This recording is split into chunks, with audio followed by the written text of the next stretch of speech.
Hoje de manhã eu estava escrevendo um, um texto que vai sair essa semana. Eu basicamente vou voltar a alimentar o blog do WigLab. Esse vídeo vai ser meio que um vlog com um tema.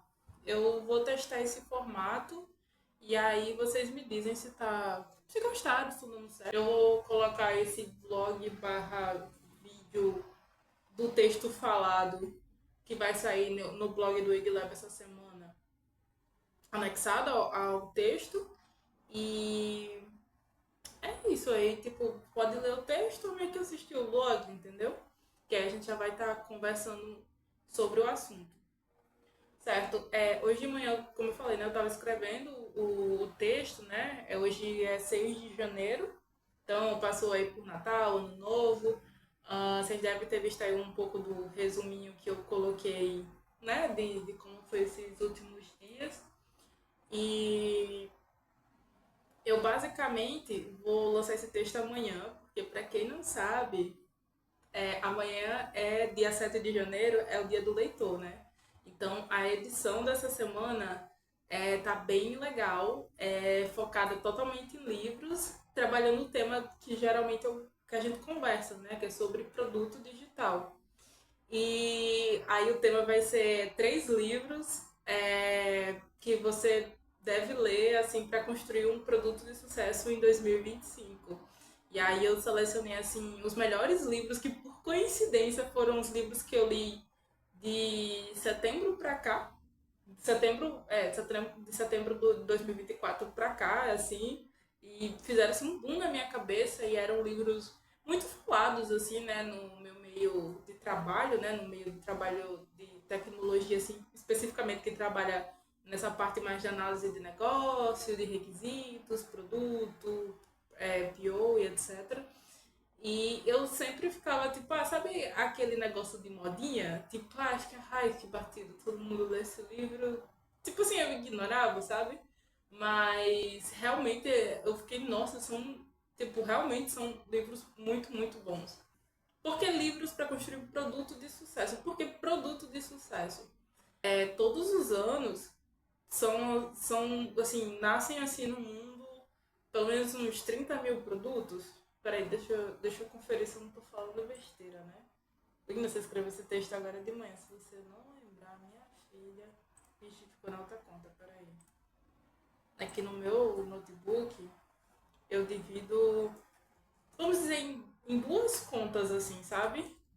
E aí, tipo assim, duas contas mesmo, sabe? Como se você entrasse num PC e nesse PC tivesse o teu usuário, aí tivesse o usuário de outra pessoa da tua família e etc. E eu tenho essa divisão e meio que fica. Eu criei uma conta nova para 2025 e aí eu trouxe as contas do Google que eu já tinha, só que outras coisas eu não trouxe, sabe? E enfim, eu tô curtindo. Pronto, olhei aqui o dado: 30 mil novos produtos são lançados todos os anos e 95% deles dão ruim, assim, é bem absurdo, assim. Aí você fica, tá, mas por que é tão errado, Igna? E basicamente é porque, assim, vai ficar bem óbvio quando eu falar, mas não é tão óbvio quando a pessoa tá no olho do furacão lá fazendo o produto. Que é basicamente o produto não atender a uma dor do cliente, um desejo, uma necessidade, e consequentemente o cliente não está disposto a pagar por aquilo, sabe? Então, por mais que seja algo muito óbvio, é muito difícil de ser enxergado. Eu lembrei até de alguns anos atrás, na época da pandemia, eu fui mentora no programa do Jarne, que é o Junior Achievement, aí daqui do local onde eu moro, né? E ele é um programa nacional e tem vários locais, acho que é internacional, na verdade. E a ideia dele é ajudar os alunos a criar mini empresas, a galera que está ali no ensino médio a criar mini empresa e ter essa vivência empreendedora com qualquer tipo de produto, né? Eu conheço gente que tipo, teve mini empresa de vender cacto, tipo, sem limitações. O ponto é você ter realmente a experiência. Eu fui mentora nesse programa. E aí eu fiquei fechada numa equipe, né? E acompanhei ela durante 3 semanas. A gente fez aquele brainstorm, eles fizeram aquele brainstorm inicial, né? Pra, tipo, qual é a ideia que a gente vai trabalhar e etc. E aí no afunilar chegou em duas ideias. Uma era um aplicativo para produto, para uma curadoria de produtos para cabelos cacheados e crespos. E o outro era um dispositivo de hardware que colocava, implantava no carro e quando o motorista sofreu um acidente, que ele estava desacordado, não podia ligar, obviamente, para emergência, esse dispositivo tinha todo um algoritmo lá que ele ia ligar automaticamente para emergência e a pessoa ser socorrida quanto antes e, né, de fato conseguir salvar a vida dela e etc. E aí ficou um debate com um grupo, né? Era um grupo de 5, 6 pessoas, assim, e ficaram, tipo, debatendo, não, vamos sair essa ideia ou essa outra ideia. Eu fiz, galera, vamos perguntar para as pessoas, né? Porque elas que vão ser a nossa melhor fonte. Então, eles elaboraram um formulário, eu não lembro se foi um formulário ou foi dois, um para cada ideia, né? Mas no final rodou ali para as pessoas e quando a gente foi analisar os dados, né? Quando eles foram analisar os dados, eu estava ali acompanhando junto, é, viu que as pessoas adoraram a ideia do produto, do aplicativo para cabelo cacheado, mas eles não estavam dispostos a pagar por isso porque não fazia sentido para eles pagar uma assinatura para ter a curadoria dos produtos e ainda ter que pagar pelo produto. E aí a ideia do hardware, do dispositivo de hardware para o carro, teve uma boa adesão porque a galera tinha necessidade e, enfim, estava disposta a pagar por aquilo. E aí eles ficaram muito chocados, assim, porque, assim, né, a parte que estava apostando muito nessa ideia ficou, nossa, mas esse aplicativo é incrível e tudo mais. E no final acabou seguindo com a outra ideia, né, do dispositivo para carro. Não é que aquela ideia em si, ela era ruim, entende? Mas o jeito que estava sendo pensado não estava fazendo sentido para as pessoas. Mas não a ponto de pagar do jeito que estava. Talvez se tivesse feito aquele modelo que você mudado um pouco mais a ideia do modelo de negócio, talvez tivesse dado mais certo. Porque aí poderia, por exemplo, ter tido uma linha de eu vou pagar a assinatura pela curadoria e receber os produtos, né? Ou vou pagar a curadoria e um clube de benefícios, de descontos que eu vou ter nos produtos. Então, acoplar com algo já da pessoa ter acesso ao produto final, talvez tivesse dado mais certo, né? Então, tinha que pivotar em algum sentido, assim. Muitos acabam seguindo uma linha de eu sei o que é melhor para o cliente, eu sei o que o cliente quer. E não sabe? Tipo, não sabe. Esse produto é muito legal, esse aplicativo é muito massa, esse site é uma ideia ótima, esse sistema é uma ideia legal. Mas assim, tipo, para a pessoa às vezes não vai fazer sentido a oferta, o preço que você está cobrando, às vezes não vai fazer sentido o modelo de negócio, às vezes vai estar atendendo algum desejo dele, ele vai achar muito legal, mas tipo, do jeito que tá, talvez não faça sentido, ou nem ajeitando faça sentido, né? E aí muitos acabam morrendo.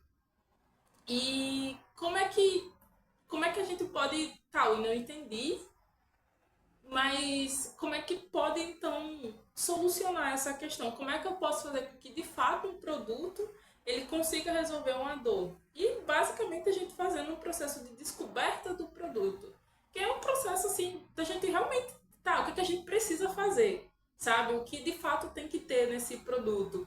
E aí esse processo, né, o processo de discovery, algumas empresas e pessoas não vê muito valor. Então, assim, falando de site, por exemplo, que é um caso que é o que eu mais trabalho, né? Vou dizer assim, que é o que eu, assim, né, tenho mais experiência. O que eu já vi de freela, pessoas que fazem freela na nossa área reclamando assim, o cliente não sabe o que ele quer. Eu fiz o site, eu fiz o sistema e o cliente ele disse que não gostou. Só que às vezes a pessoa nem perguntou o que de fato o cliente queria. E não basta você só perguntar, você tem que fazer um processo para extrair aquilo da pessoa, né? Que é o processo de discovery. Tem que fazer esse processo para você realmente entender, o que é que essa pessoa de fato ela precisa.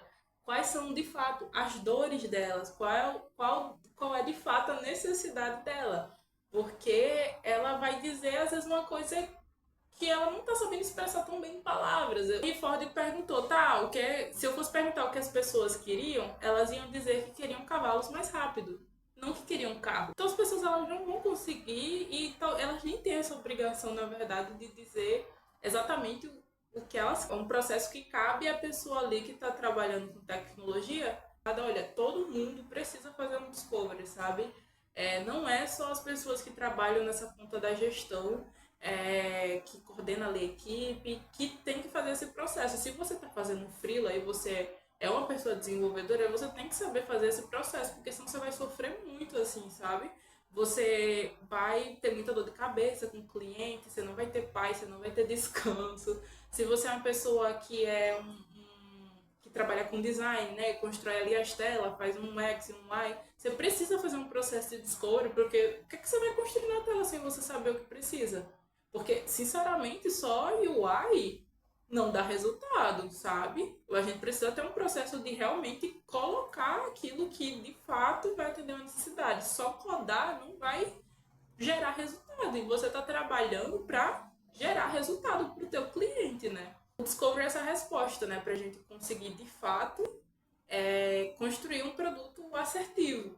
Então eu trouxe nessa edição aí do Dia do Leitor 3 livros que assim são essenciais assim na minha concepção para conseguir fazer um discovery de fato assertivo, sabe? E que vai de fato ser um guia ali na jornada assim da galera que está fazendo. Então, se você trabalha com site, você precisa saber disso porque vai ajudar muito a sua vida. Se você trabalha com design, também precisa saber disso. Se você não é de nenhuma área da tecnologia, mas você quer montar um negócio e você quer automatizar a operação desse negócio com tecnologia, você acaba precisando também entender essa curadoria desses livros que eu trouxe vai assim ajudar muito assim.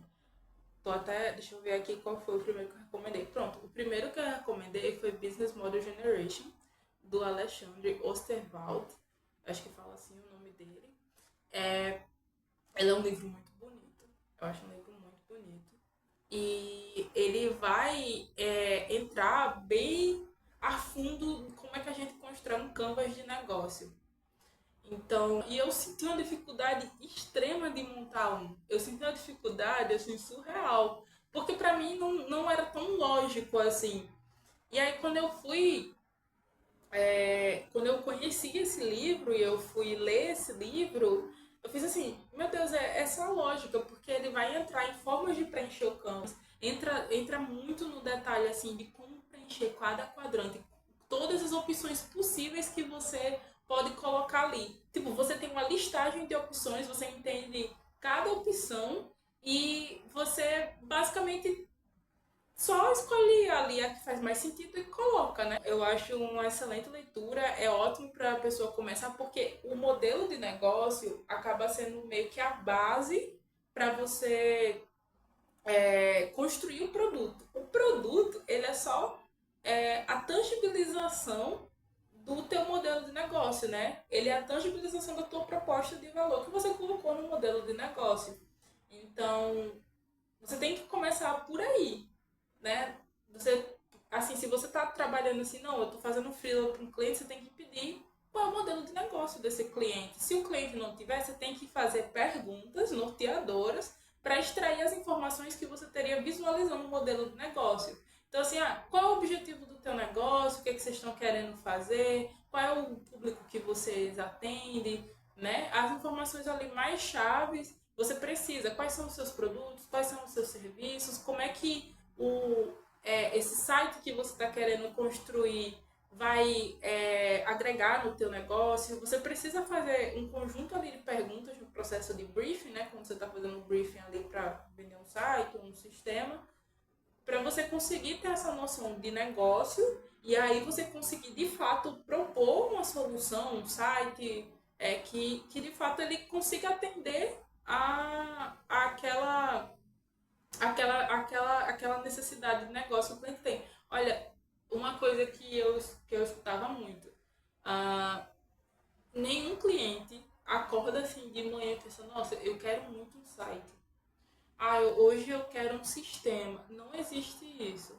Tipo, as empresas, as pessoas, elas têm necessidades de negócio e aí elas pensam, um site vai resolver isso. O motivo por trás, e esse motivo é o que você precisa sempre captar para você, de fato, mitigar essa chance de errar e o cliente dizer, não gostei disso, não era isso que eu queria. Entendeu? O outro livro é o Inception, do Paulo Caroli, né? Esse é nacional, o outro não é nacional. E é um livro que eu. Era um livro muito batido, assim, o pessoal falava muito do meio de consultoria, de produto, e eu sempre ignorava. Mas aí eu fui meio forçada a ler, sabe? E eu adorei, eu fiz, meu Deus, tipo, deu nome aos bois, sabe? Basicamente, esse livro ele pega vários frameworks que existem e ele dá uma sequência. Então, o Discovery, que é aquele negócio super abstrato, ou que você não sabe por onde começar, onde terminar, esse problema está resolvido aqui. Porque o Carol, ele pegou uma sequência de frameworks já conhecidos, então tem um mapa de empatia, né, tem a visão, o template ali de visão do produto, e ele sequenciou isso, deu instruções específicas de como executar isso. E o que eu acho mais genial é que ele trouxe isso de um modo a ser feito em conjunto por todo mundo. Então, assim, você pode rodar esse processo de discovery, que é o Leanception, né, essa metodologia, com o teu cliente. Você pode, tipo, organizar sessões, o Leanception é um workshop, na verdade, né?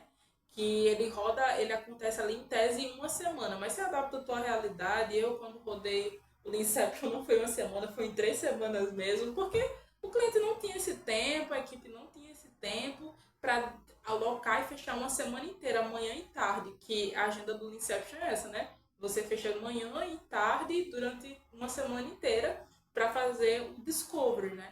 Você tendo feito o processo do modelo de negócio, você já vai ter as informações do negócio que vão ser a base assim, necessária para você conseguir rodar isso mais tranquilamente.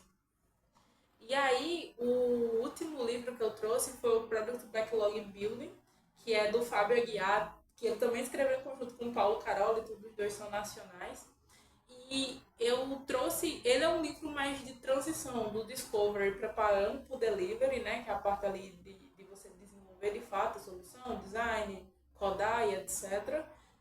E eu gosto muito dele porque depois que você termina o Inception, tá, você tem uma visão, você tem uma noção mais ou menos do que precisa ser feito. Aquilo já consolidado, pronto para desenvolver, vamos dizer assim. E aí o PBB traz essa ideia de você, após o Inception, você fazer essa conversão, né, do que foi descoberto ali em algo mais sólido. Eu gosto do PBB porque traz a ideia de transformar em algo sólido. Ele apresenta formas de fazer isso e também traz uma sequência muito lógica do que você tem que fazer, muito bem sequenciado. Então, é aquilo dali, você não vai sofrer pensando, aprendi, como é que eu aplico isso que eu aprendi no livro? Não, o livro já é a própria sequência. O Inception é bom por isso, o PBB também é muito bom por isso. E você usar os dois em conjunto é maravilhoso ainda, é o melhor combo possível. Então, assim, é basicamente isso, são esses 3 livros. Com eles, assim, estudando eles bem direitinho, vai conseguir aplicar sem problema algum. Eles são muito passo a passo os livros, não vai ter esse problema e vai conseguir realmente fazer um processo de discovery e assim, olha, mitigar muito qualquer chance de problema, de retorno com o cliente, assim, salva muita vida, assim, eu realmente gostei muito. E aí, é isso, galera. Eu trouxe mais a ideia, né, foi trazendo esse vídeo, que é um vlog meio explicação do assunto, nesse formato, né, como eu já falei no início do vídeo. É isso, feliz ano novo e vamos com tudo, né, esse ano já começando aí. Leiam os livros, vamos comemorar o Dia do Leitor lendo livros e nos aprimorando tecnicamente aí. Tchau!